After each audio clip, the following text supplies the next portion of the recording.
Tired of your Wi-Fi cutting out the second you leave the living room? In this here, dead zones shouldn't exist. If you've got a Verizon extender, but you're still seeing one bar, it's likely not paired correctly to your main router.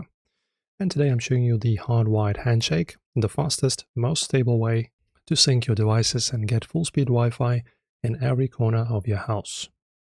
Okay, and now let's begin. Just bring your extender into the same room as your Verizon router. Plug the extender into the power outlet and connect it to your router using a coax cable or Ethernet cable.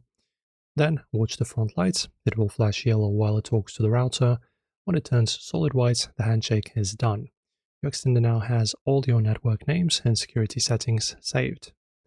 And now unplug the extender and move it to the spot halfway between your router and the dead zone. Then plug it back into a coax or Ethernet outlet. After that, you must, and your home now has a high-speed internet all over. If this guide helped you kill your dead zones in your house, smash like and subscribe.